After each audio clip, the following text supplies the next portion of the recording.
দুঃখিত, লজ্জিত যে সমাবেশে আমার উপস্থিত থাকার কথা ছিল, কিন্তু অত্যন্ত জরুরি প্রয়োজনে আমি চলে আসতে বাধ্য হয়েছি।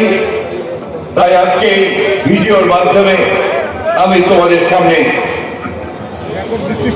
একটা কথা বলতে চাই। বিগত বছরগুলোতে তোমরা যারা সিনিয়র ছাত্রদের সদস্য আছো, তোমরা অনেক ত্যাগ স্বীকার করছো, অনেক মামলা মোকদ্দমার শিকার হয়েছ, এবং আজকে আল্লাহর রহমত, অশেষ রহমতে আমরা ফ্যাসিবাদ মুক্ত হতে পেরেছি এবং একটা সুযোগ সৃষ্টি হয়েছে আমাদের এখন আমাদের প্রিয় বাংলাদেশকে নতুন করে গড়ে তুলবার। প্রিয় ছাত্র ভাই বোনেরা, ছাত্র দলের সদস্য সদস্যরা, একটা কথা মনে রাখতে হবে, তোমাদের এই ছাত্র দলের প্রতিষ্ঠা করেছিলেন স্বাধীনতার ঘোষক শহীদ প্রেসিডেন্ট 1971 সালে স্বাধীনতার যুদ্ধের ঘোষণা দিয়ে বাংলাদেশের মানুষকে সেদিন যুদ্ধে ঝাঁপিয়ে পড়তে অনুপ্রাণিত করেছে। পরবর্তীকালে দেশের জনগণ তাকে 7ই নভেম্বর যখন তাকে রাষ্ট্র পরিচালনার দায়িত্ব দিয়েছিল, এরপর থেকে মাত্র 4 বছর তিনি বেঁচে থাকার সুযোগ পেয়েছিলেন।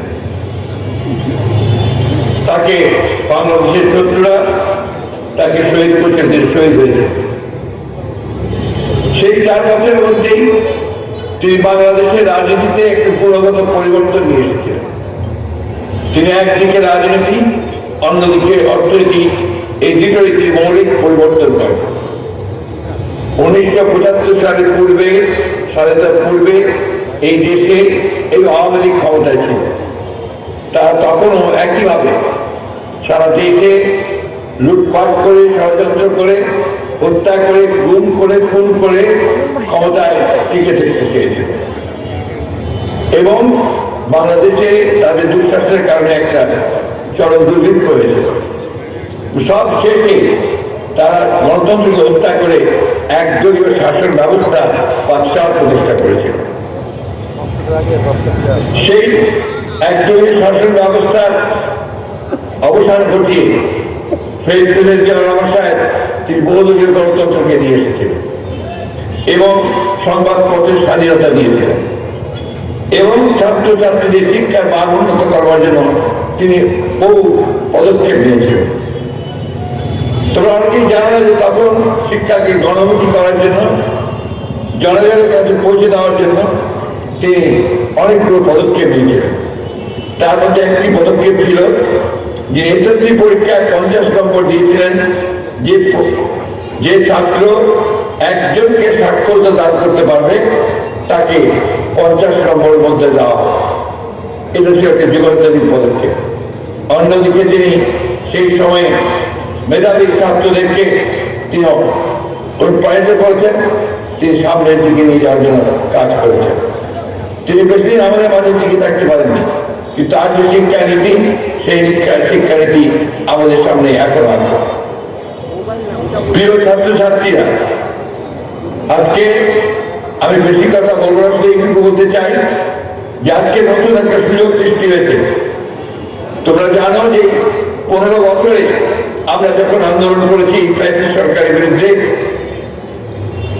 এই ফ্যাসিস্ট সরকার শিক্ষা ব্যবস্থাকে ধ্বংস করে দিয়েছিল, দেশের অর্থনীতিকে ধ্বংস করেছিল, দেশের রাজনীতিকে ধ্বংস করে, গণতন্ত্রকে ধ্বংস করেছিল, অসংখ্য ছাত্রকে হত্যা করেছিল এবং কিছুদিন আগে তোমরা জানো যে এই বৈষম্য বিরোধী ছাত্র আন্দোলনে তারা কয়েক হাজার ছাত্রকে হত্যা করেছে, ছাত্রীকে হত্যা করেছে।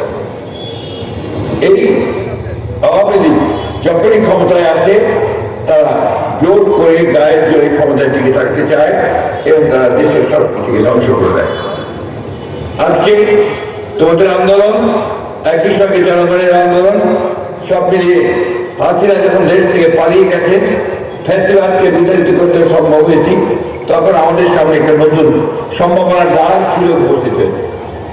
আজকে আমাদের যেটা প্রয়োজন তা হচ্ছে ঐক্য, বিশেষ করে জনগণের ঐক্যের সঙ্গে সঙ্গে ছাত্রদের ঐক্য।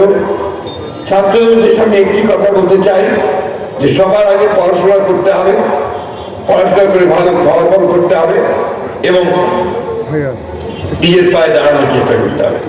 সেই সঙ্গে দেশের যে রাজনৈতিক অবস্থা সেদিকেও লক্ষ্য রাখতে হবে এবং বাংলাদেশ জাতীয়তাবাদী দলের যে দর্শন, জাতীয়তাবাদের যে দর্শন, সেই দর্শনকে আরো শক্তিশালী করে জনগণের কাছে পৌঁছে দিতে হবে।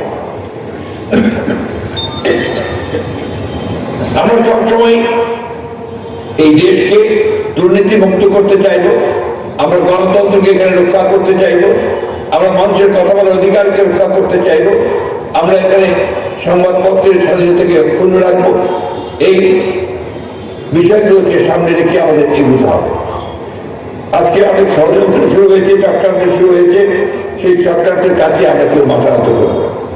বাংলাদেশ যারা যুদ্ধ করেছিল শেখ মুজিবুর রহমানের ঘোষণার মধ্যে দিয়ে তারা সত্যিকার অর্থে গণতান্ত্রিক দেশ এখানে চেয়েছিল।